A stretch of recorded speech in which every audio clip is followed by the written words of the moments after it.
Bismillahirrahmanirrahim. Assalamualaikum warahmatullahi wabarakatuh. Perkenalkan, nama saya Firdawan, NPM 19310200, dan saya ditemani oleh rekan saya yaitu Muhammad Dazar yang akan menjelaskan tentang rumah ibadah dan kitab-kitab sucinya atau tulis-tulisannya. Terus kan Sofia Rodona itu akan menjelaskan tentang sejarah agama Baha'i. Oke, di sini lanjut. Saya akan menjelaskannya itu. Apa sih agama Baha'i itu? Agama Baha'i adalah agama monoteistik yang menekankan pada kesatuan spiritual bagi seluruh umat manusia. Agama ini lahir di Persia, terus sekarang berkembang di Iran pada tahun 1863. Pendirinya yaitu adalah Mirza Hussein Ali Nur yang bergelar sebagai Baha'u'llah, yang berarti kemuliaan Tuhan. Terus selanjutnya agama Baha'i ini sebelumnya itu sebagai sekelompok Islam, tetapi Baha'i ini melenceng dari agama Islam aslinya, sehingga Baha'i ini dianggap sebagai agama atau aliran baru. Terus ajarannya yaitu menurut ajaran Baha'i ini, sejarah keagamaan dipandang sebagai suatu proses pendidikan bagi umat manusia melalui para utusan Tuhan. Mereka menyebutnya sebagai para perwujudan Tuhan, yaitu Baha'u'llah dianggap sebagai perwujudan Tuhan tersebut yang terbaru. Baha'i ini memperlakukan Al-Quran sangat berbeda dengan umat Muslim pada umumnya. Mereka itu mengubah, menjelaskan, dan menafsirkan Al-Quran dengan bantuan simbol-simbol khusus. Kaum Baha'i ini juga menggunakan Al-Quran dan kitab-kitab suci agama lainnya seperti kitab suci Kristen, Yahudi sebagai sumber untuk beribadah mereka gitu. Terus kaum Baha'i ini tidak percaya dengan adanya setan dan malaikat. Terus mereka percaya adanya Tuhan yang Maha Esa yang telah mengirimkan para nabi dan rasul untuk membimbing umat manusia di muka bumi ini. Terus kaum Baha'i ini juga percaya bahwa tujuan agama Baha'i atau agama yang lainnya itu mewujudkan persatuan, kebahagiaan bagi seluruh umat manusia, saling menghormati dan kasih sayang. Terus sehingga terwujudnya masyarakat yang damai. Oke, terima kasih, dan selanjutnya dibahas oleh Sofia Rodona. Thank you. Di sini saya akan menjelaskan mengenai sejarah agama Baha'i. Baha'i adalah agama yang independen dan universal, bukan sekte dari agama lain. Pesuruh Tuhan dari agama Baha'i adalah Baha'u'llah, yang mengumumkan bahwa tujuan agamanya adalah untuk mewujudkan transformasi rohani dalam kehidupan manusia dan memperbarui lembaga-lembaga kemasyarakatan berdasarkan prinsip-prinsip keesaan Tuhan, kesatuan agama, dan persatuan seluruh umat beragama. Umat Baha'i berkeyakinan bahwa agama harus menjadi sumber perdamaian dan keselarasan, baik dalam keluarga, masyarakat, bangsa, maupun dunia. Umat Baha'i telah dikenal sebagai sahabat bagi para penganut semua agama. Umat Baha'i berkeyakinan bahwa agama harus menjadi sumber perdamaian dan keselarasan, baik dalam keluarga, masyarakat, bangsa, maupun dunia. Umat Baha'i telah dikenal sebagai sahabat bagi para penganut agama, semua agama, karena melaksanakan keyakinan ini secara aktif. Sekte Islam Syiah, terutama di Persia, selalu mengajarkan 12 orang keturunan Ali yang sah. 12 orang tersebutlah yang menunjukkan pintu gerbang kepada pengikutnya untuk memperoleh jalan menuju kebenaran agama.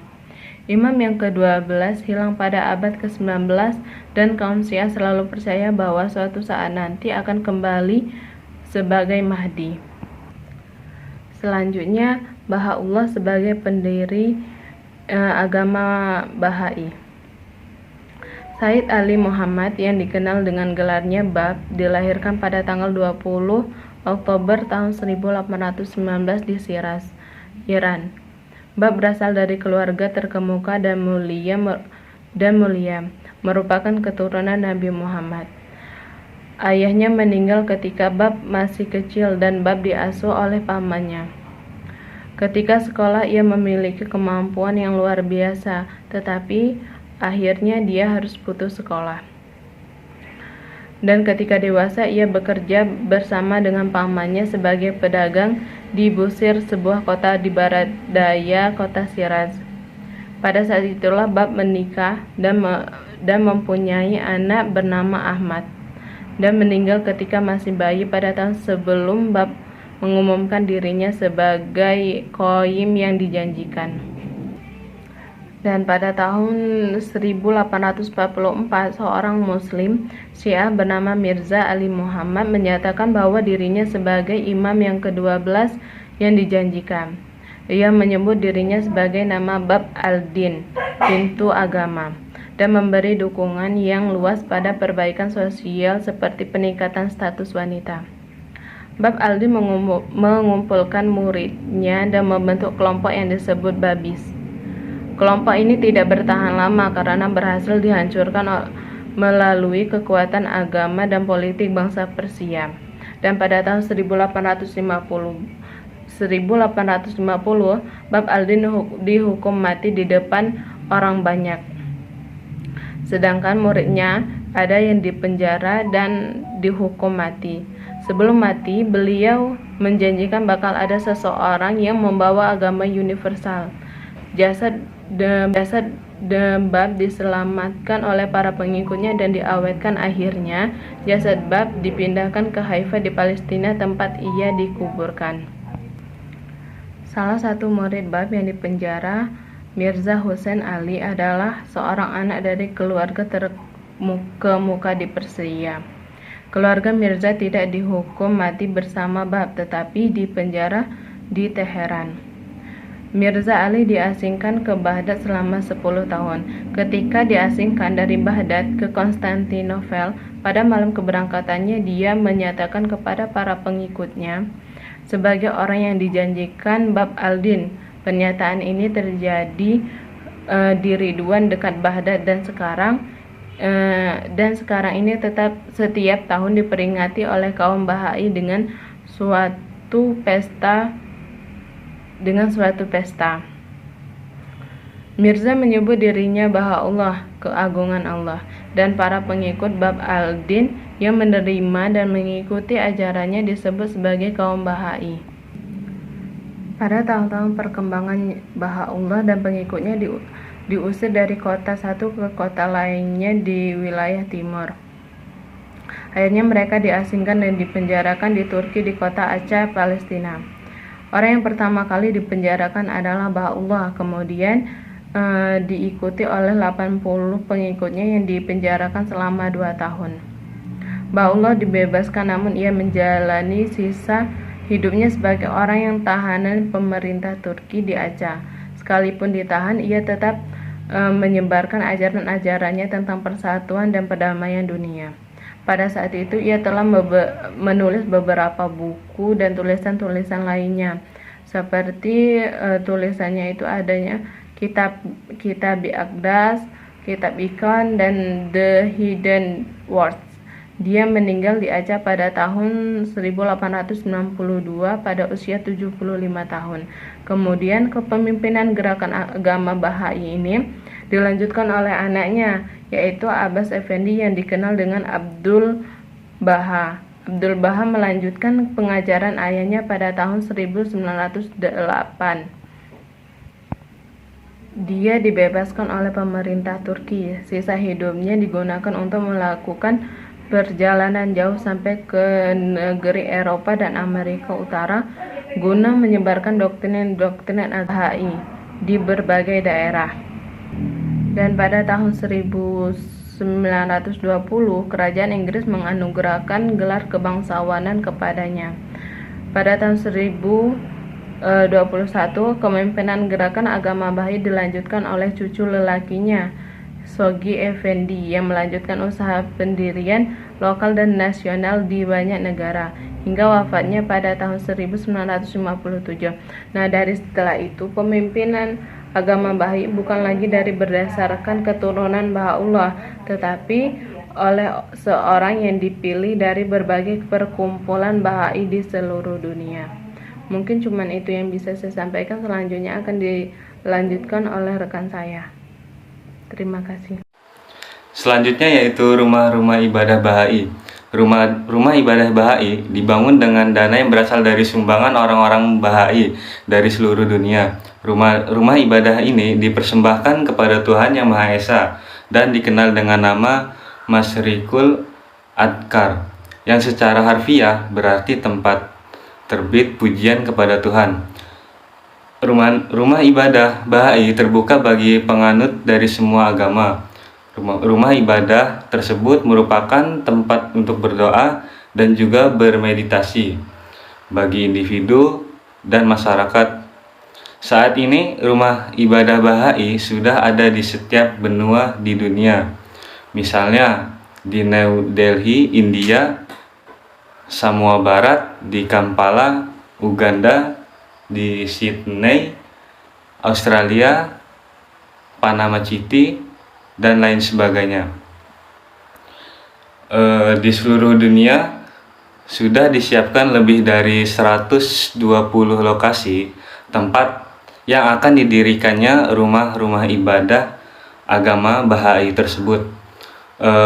Pada masa yang akan datang, setiap masyarakat Baha'i memiliki rumah ibadahnya sendiri. Rumah ibadah Baha'i bebas untuk memiliki rancangannya sendiri, namun semua harus mengikuti pola arsitektur yang sudah ditemakan, yaitu ketunggalan, yakni harus mempunyai 9 sisi dan sebuah kubah di tengahnya. Para pengunjung dapat memasuki rumah ibadah dari sisi mana saja, namun mereka disatukan di bawah satu kubah. Kemudian acara ibadah tersendiri dari pembacaan tulis suci Baha'i dan tulisan suci agama-agama lain, dan diperbolehkan juga adanya iringan musik tanpa instrumen, yaitu akapela. Tidak ada khotbah, ritus ataupun pendeta. Tiap tahun jutaan orang di seluruh dunia mengunjungi rumah-rumah ibadah agama Baha'i untuk berdoa dan juga bermeditasi. Selanjutnya, tulisan suci agama Baha'i. Salah satu keunikan wahyu agama Baha'i ialah masih tersimpannya dengan baik semua tulisan-tulisan suci dalam bentuk asli yang disahkan oleh Baha'u'llah sendiri, sehingga tidak ada keraguan atas teks-teks tersebut maupun keasliannya. Dalam ayat-ayat sucinya yang diwahyukan antara tahun 1853 sampai 1892,